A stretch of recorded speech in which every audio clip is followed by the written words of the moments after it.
Good morning, friends. Welcome to my channel History, Culture, Historiography and Research Methodology. Friends, today we are going to discuss one of the greatest and epoch-making saints of medieval period, or you can say a saint who belongs to Bhakti movement which occurred during medieval period, Saint Kabir. But before we start our discussion, once again I appeal you, please subscribe my channel.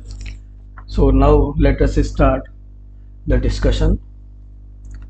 Friends, Kabir was the greatest disciple of Ramanand. He was born about 1398.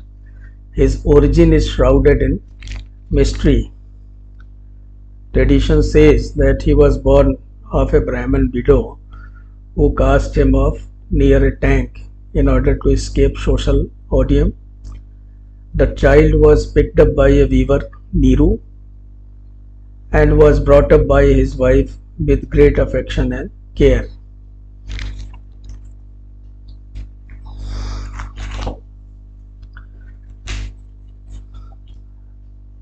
As I said, Kabir started out as a disciple of Ramanand, but later developed his own characteristic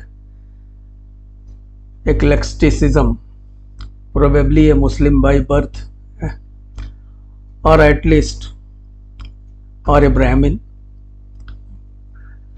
As I said, his origin is shrouded in mystery. Kabir remained a low caste weaver during his lifetime. His poetry, of which a good collection has come down the ages, is essentially a poetry of the people. It is unpolished and has a rustic colloquial quality, yet it is pervaded with a profound symbolism and often reaches great lyrical power. Friends,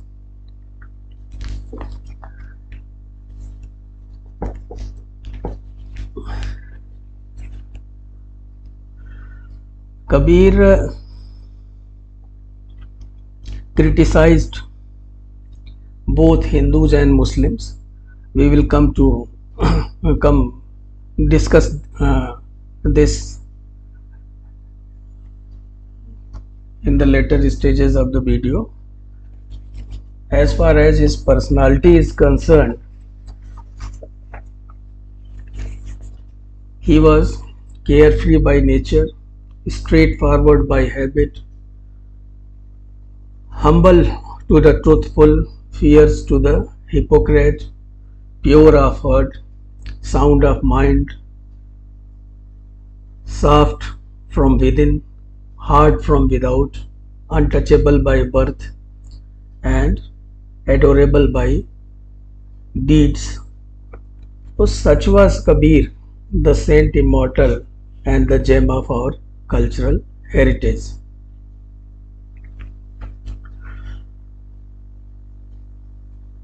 When Kabir came to the scene to shake off the torpor of ages, people at large were sunk in superstition and materialism, and religion had become confused with caste distinction and taboos. At this critical juncture, Kabir appeared to renovate the spirit of religion and humanity.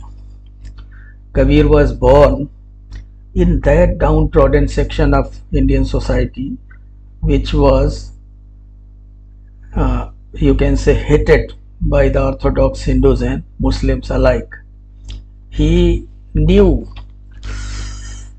what human misery was because he had the experience of it.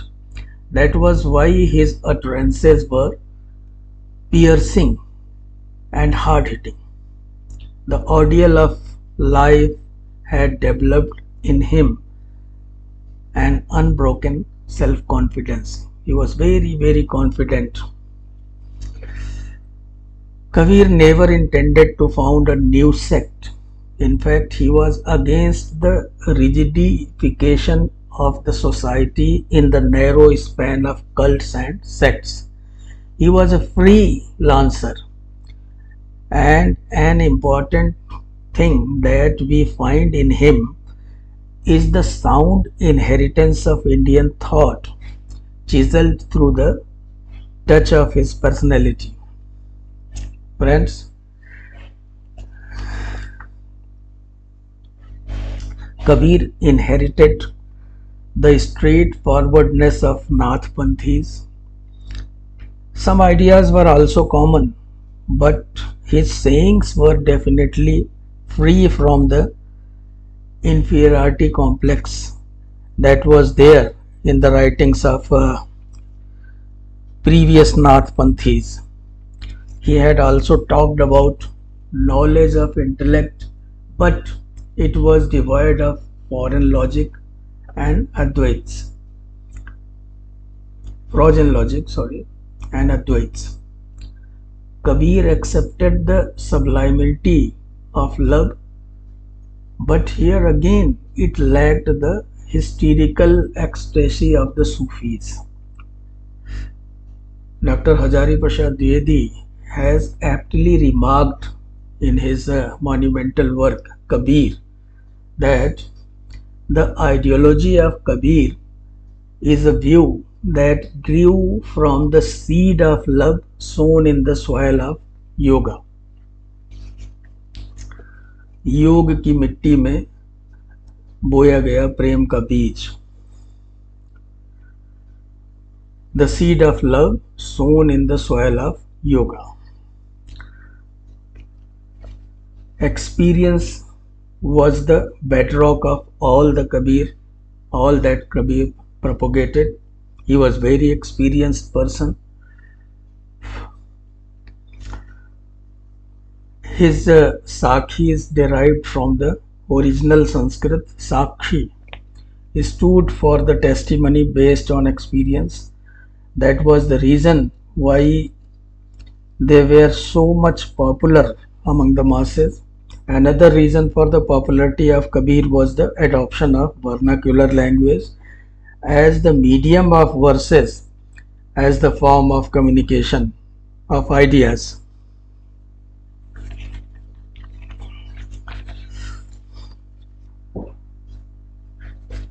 A controversy always baffles the historians and men of letters whether Kabir was a social reformer or not.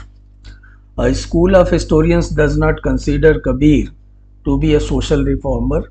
They maintain that Kabir made no conscious effort for social reform.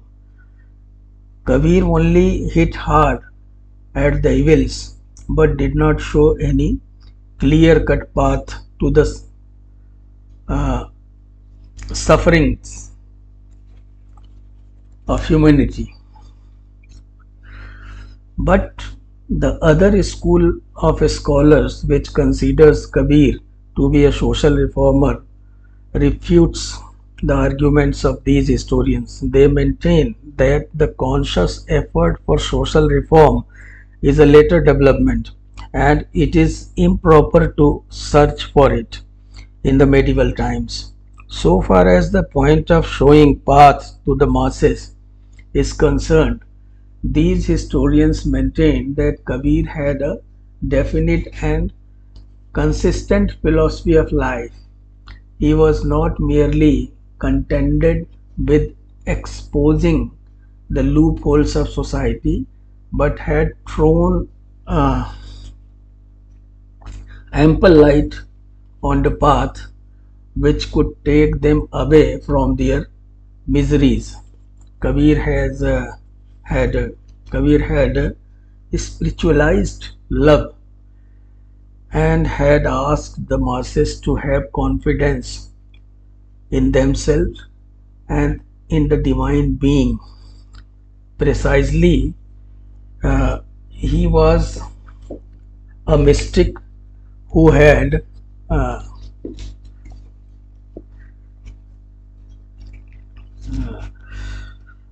broadened his span to the level of the masses. To him, dogmatic aspect of religion was meaningless because he was aware of the sublime reality of God.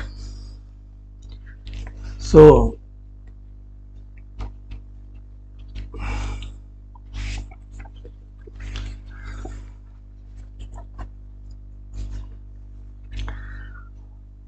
once again I would like to quote Dr. Hazari Prasad Dwivedi.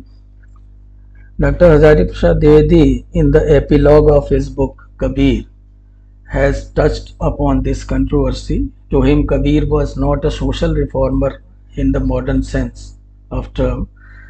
Kabir was individualistic in his approach. He focused his attention on man and tried to divert it towards God, whereas it is expected of a social reformer to attract the attention of man towards the masses. But apart from this discussion, Dr. Hazari Prasad Dwivedi hastens to conclude that in Kabir we find all the things that were later inherited by social reformers. In fact, he was the father of Indian social reformers. Friends, we can understand the teachings of Kabir through his dohas. Kabir requests God to give only as much so that he can feed his family, and if any guest comes, he should be able to feed him too. It means one should have only one should only have what one needed, what one needs. No use having too much. As he says, Sai इतना दीजिए जामे कुटुम समाए, मैं भी भूखा ना रहूं, साधु न भूखा जाए. At another place he says, माला फेरत जुग भया, फिरा न मन का फेर, कर का मन का छाड़ दे, मन का फेर. He says, you spent your life turning the beads of rosary but could not turn your own heart. Leave the rosary and try and change the evil in your heart. Kabir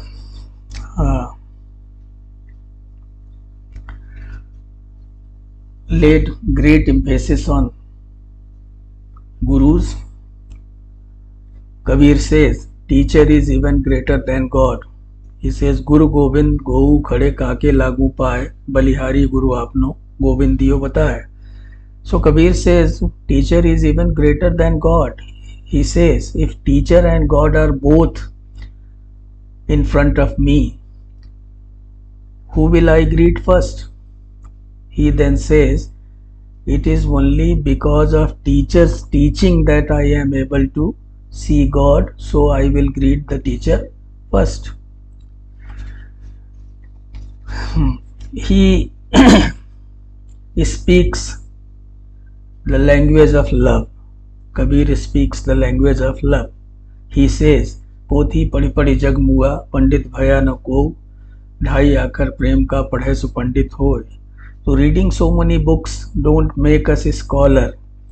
If a person learns to love the humanity, he deserves to be called a scholar. Kabir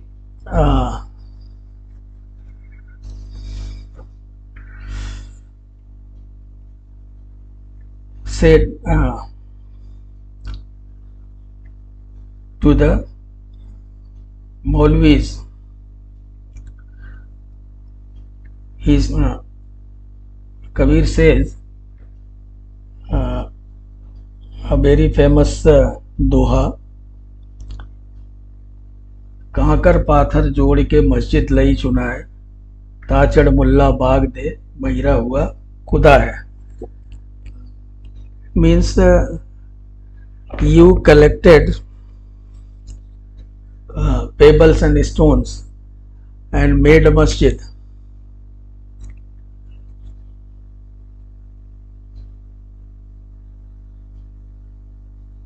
Out of it. Then you got your priest to go on top of it and shout, Has God gone deep? क्या बहिरा हुआ खुदा है? Has God gone deep? Likewise, he said to the Hindus, the world is crazy. They go and worship the stone. दुनिया ऐसी बावरी पाथर पूजन जाए, घर की चकिया को न पूजे, जेह का पीसा खाए. The world is crazy. They go and worship the stones. No one worships the hand grinder in home from whose floor we eat. So, friends, Kabir was an epoch maker, and putting an end to the controversy, we can assert that Kabir was born with the might of an epoch maker. That was why he could effect the transformation of the age. His ideas brought forth a sort of cultural synthesis. In a nutshell, he was the peak of our cultural glory, and the barriers of seas and mountains will give way to the call of eternal truth, which is set forth with freshness of feeling and fervor of devotion by him. So thank you, friends. I hope you enjoyed this short video. Please like and subscribe. We will meet again soon. Thanks once again.